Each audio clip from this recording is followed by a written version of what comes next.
আমি মানে 2026-ত বিৰোধী দলবিলাকে ঐক্যবদ্ধ হৈ বিজেপি আৰু AIDF এই দুইটা দলক আমি যিকোনো প্ৰকাৰে এবাৰ উৎখাত কৰিব খুজিছোঁ আৰু সেইকাৰণে 2024 চনৰ 26 অক্টোবৰ তাৰিখৰ পৰা মই ঘৰলৈকে যোৱা 2024 চনৰ 26 অক্টোবৰ তাৰিখৰ পৰা মই প্ৰত্যেক দিনাই ৰাইজৰ মাজত কটাইছোঁ। কেতিয়াবা শদিয়ালৈ গৈছোঁ, কেতিয়াবা ধুবুৰীলৈ গৈছোঁ, কেতিয়াবা গোৱালপাৰালৈ গৈছোঁ, কেতিয়াবা নগাঁৱত আছোঁ, কেতিয়াবা মই বৰাক উপত্যকালৈ গৈছোঁ, কেতিয়াবা মই কাৰ্বি আংলঙলৈ গৈছিলোঁ, কেতিয়াবা মই শিৱসাগৰত আছোঁ, কেতিয়াবা মই আকৌ লখিমপুৰ বা ধেমাজিত আছোঁ। মুঠতে যোৱা 26 অক্টোবৰ পৰা কেৱল আৰু কেৱল ৰাইজৰ মাজত আছোঁ, ৰাইজক বুজাবলৈ যত্ন কৰিছোঁ যে 2026 চনত যদি বিজেপিক আমি পৰাভূত কৰিব নোৱাৰোঁ তেতিয়াহ'লে অসমীয়া জাতিৰ অস্তিত্বই বিপন্ন হৈ যাব। হিন্দু মুছলমানৰ ৰাজনীতি কৰি আমাৰ সকলো বস্তুৰ দাম যি ধৰণে বৃদ্ধি কৰি দিছে, কোনো মধ্যবিত্ত মানুহ এতিয়া আৰু চলিব নোৱাৰে। আমাৰ দেশৰ গোটেইবিলাক সম্পদ যি ধৰণে বিজেপিৰ চৰকাৰে কেইটামান কোম্পানীক বিক্ৰী কৰি দিছে। গোটেই দেশখন এতিয়া 4জন মানুহে চলাই আছে। দুজনে বিক্ৰী কৰিছে, এজন হ'ল নৰেন্দ্ৰ মোদী ডাঙৰীয়া, তেওঁ বিক্ৰী কৰিছে, অমিত শ্বাহ তেওঁ বিক্ৰী কৰিছে, আৰু দুজনে কিনিছে, আদানী আৰু আম্বানী। দেশখনৰ গোটেই সম্পদ এতিয়া কেৱল কেইজনমান মানুহৰ হাতত কক্ষিগত কৰিছে আৰু সকলো বস্তু তেনেকৈ কক্ষিগত কৰাৰ কাৰণে বস্তুৰ সাংঘাতিক ধৰণৰ মূল্য বৃদ্ধি কৰিছে। উৎপাদন বুলিবলৈ বস্তু একো নাই, কেৱল আমাৰ সম্পদ পুঁজিপতিজনৰ হাতত কৰিছে। সেইকাৰণে এই মুহূৰ্তত আমি সকলো ৰাইজকে আহ্বান কৰিব খুজিছোঁ যে ব্যৱসায়ীবিলাক যদি শান্তিত থাকিব খোজে, ব্যৱসায়ীসকলৰ যদি ব্যৱসায় বৃদ্ধি কৰিব খোজে, সকলো শ্ৰেণীৰ ব্যৱসায়ীয়ে বিজেপিক হটাব লাগে। চাকৰিয়ালসকলে যদি সঁচাকৈ NPSৰ পৰিৱৰ্তে OPS পাব লাগে তেতিয়াহ'লে বিজেপিক হটাব লাগে। যদি কোনোবা মানুহে সঁচাকৈ মানে চাকৰি স্থায়ী কৰিব লাগে তেতিয়াহ'লে বিজেপিক হটাব লাগে। অসমৰ যিকোনো এজন ড্ৰাইভাৰ, যিজন হেণ্ডিমেন, যিকোনো এজন অটোৱালা, যিকোনো এজন টমটমৰ ড্ৰাইভাৰ, কোনোবা এজন ট্ৰেক্টৰ চলোৱা মানুহ, তেওঁলোকেও যদি কৰৰ বোজাৰ পৰা, টেক্স টেৰৰিজিমৰ পৰা য'তে ত'তে যে ফাইন ভৰাই তাৰ পৰা যদি ৰক্ষা পাব লাগে তেতিয়াহ'লে বিজেপিক হটাব লাগে। এটা ডিম মুৰ্গীৰ ডিমৰ দাম যদি কমাব লাগে তেতিয়াহ'লেও বিজেপিক হটাব লাগিব।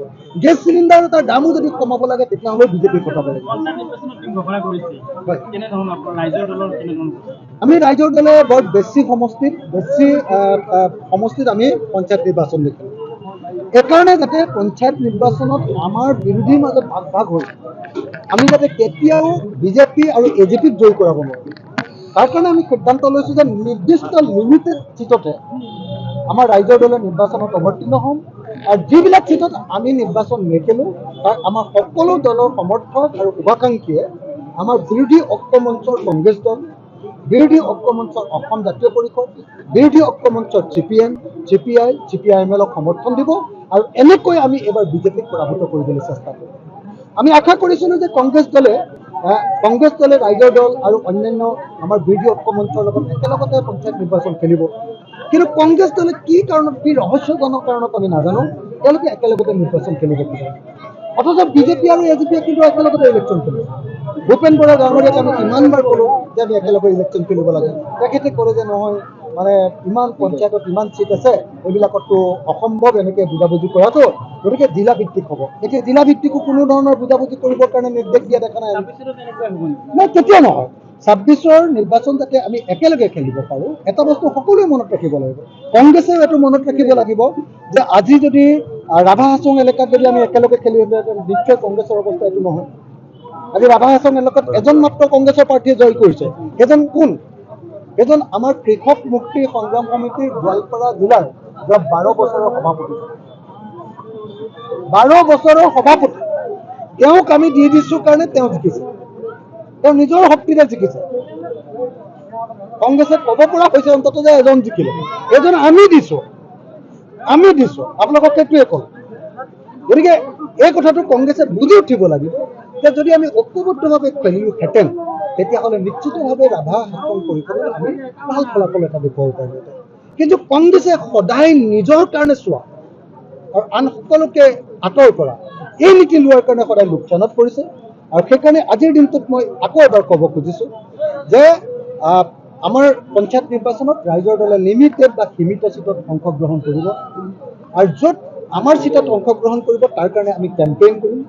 বাকী যদি কংগ্ৰেছ দল বা অসম জাতীয় পৰিষদে আমাক কেম্পেইন কৰিবলৈ মাতে, তেতিয়াও CPIM বা CPI MLA বা CPI দলে আমাক কেম্পেইন কৰিবলৈ মাতে, তেতিয়াও আমি যাম। আৰু আমি যাতে বিৰোধী পক্ষ জয়ী হওঁ আৰু বিজেপি আৰু AGPয়ে যাতে কেতিয়াও সুবিধা নাপায়, তাৰ কাৰণে চেষ্টা কৰিম। আৰু লগতে এই মুহূৰ্ততো মই কংগ্ৰেছক বাৰম্বাৰ অনুৰোধ কৰিছোঁ, আহক আমি সকলোৱে পঞ্চায়ত নিৰ্বাচনটো একেলগে খেলোঁ। আপোনালোককে বেছিভাগ চিট দিম, আপোনালোককে আমি বেছিভাগ চিট দিম, কিন্তু আপোনালোকক চিট দিয়াৰ পাছত আমি আপোনালোকৰ হৈ কেম্পেইন কৰিম, আৰু তেতিয়া আপোনালোকৰ ফলাফল ভাল হ'ব। কিন্তু আপোনালোকে অকলে খাম বুলি ভাবি থাকিলে কিন্তু 2026 কাৰণে